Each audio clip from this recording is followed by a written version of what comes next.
Assalamualaikum warahmatullahi wabarakatuh. Perkenalkan, kami dari kelompok 1. Saya Aditya Amris, NIM 1948832.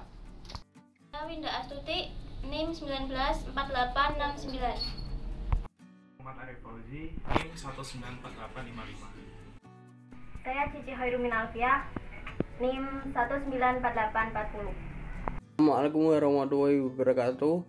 Nama Rifardi Maulana Novara, NIM 194862.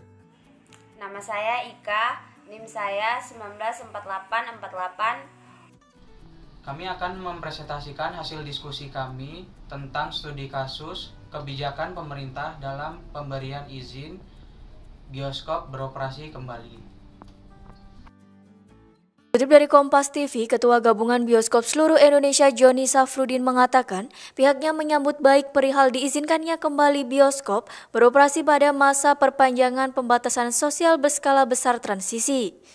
Pihaknya memerlukan waktu selama 2 hingga 3 pekan untuk menyusun protokol kesehatan setelah bioskop diperbolehkan kembali dibuka secara serentak di seluruh Indonesia. Selain itu, adanya proses edukasi dan pelatihan internal terkait penerapan protokol kenormalan baru kepada seluruh karyawan yang akan bertugas di bioskop. Sebelumnya, pemerintah Provinsi DKI Jakarta melalui Dinas Pariwisata dan Ekonomi Kreatif telah memberikan izin bioskop untuk kembali beroperasi pada masa perpanjangan pembatasan sosial berskala besar transisi. Izin operasional bioskop tersebut diatur dalam Surat Keputusan Kepala Dinas Pariwisata dan Ekonomi Kreatif DKI Jakarta nomor 140 tahun 2020. Dalam SK tersebut, sektor hiburan dan rekreasi yang terdiri dari pemutaran film, produksi film, dan penyelenggaraan pertunjukan atau nobar di ruang terbuka boleh beroperasi pada 6 hingga 16 Juli 2020. Dibukanya kembali bioskop itu dengan syarat mengedepankan protokol kesehatan dan menerapkan kursi penonton secara selang-seling. Kasus ini dimulai dari Surat Keputusan nomor 140 tahun 2020. Dalam SK tersebut, bioskop akan kembali beroperasi pada tanggal 6 sampai 16 Juli 2020. Bahkan tidak hanya bioskop, sektor hiburan dan rekreasi lainnya di Jakarta juga akan dibuka.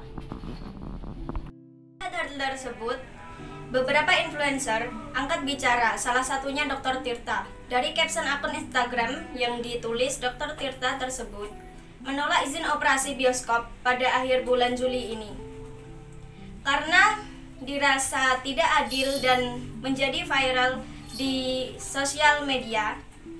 Salah satu isi dari caption tersebut yaitu, kalau mau fair-fairan ya bioskop buka, musisi yo oleh manggung. Sekolah buka. Berujung pencabutan kembali izin operasional bioskop. Berdasarkan studi kasus di atas, menurut kami yang dilakukan people power ini tidak etik. Kenapa? Karena menurut teori etika justice, yang mana di sini pelaku bisnis itu harus memiliki hak dan kewajiban yang sama, terlepas itu pelaku bisnis kecil atau besar. Nah, di sini people power seakan-akan menentang kebijakan ini untuk membunuh rantai penyebaran COVID-19. Padahal pihak bioskop sendiri sudah melakukan peningkatan protokol kesehatan sesuai anjuran yang diberikan pemerintah, termasuk pembatasan pengunjung yang hanya 30% dari hari biasanya. Dalam kasus ini, yang menjadi perbandingan adalah sektor pendidikan dan hiburan. Kelompok kami sudah mendiskusikan untuk menjawab kenapa bioskop tetap harus dibuka. Yang pertama, jelas menekan tingkat pengangguran di masa pandemi ini. Yang kedua, ada statement katanya harus adil. Berarti sekolah harus dibuka juga dong. Lebih penting mana? Hiburan atau pendidikan? Namun, kelompok kami berpendapat berbeda. Kira-kira begini diskusi kami. Jika bioskop dibuka, kira-kira kalian wajib gak ke bioskop? Jawabannya, ada yang menjawab belum tentu. Sekarang kalau pertanyaannya begini, kalau sekolah atau kampus dibuka, kalian wajib masuk nggak? Jawabannya wajib. Perbedaannya sangat jelas. Pendidikan adalah sektor aset masa depan bangsa. Jadi sementara solusi yang terbaik untuk pendidikan ya daring. Pemerintah hanya perlu memikirkan solusi agar pendidikan dengan sistem daring ini dapat dinikmati oleh semua penduduk Indonesia. Respon dari studi kasus di atas adalah dari pihak bioskop menerima keputusan yang diberikan pemerintah terkait pencabutan izin beroperasinya bioskop meski harus menunda beberapa film yang sudah dijadwalkan tayang di layar lebar Indonesia demi kebaikan masyarakat dan konsumennya. Sebab pelanggaran etika adalah adanya surat keterangan nomor 140 tahun 2020 tentang bioskop yang akan kembali dibuka pada tanggal 6 sampai 16 Juli 2020. Respon dari People Power yang mengancam dibukanya kembali bioskop. Berdasarkan teori etika normatif common good, menurut kelompok kami bioskop itu tetap harus dibuka.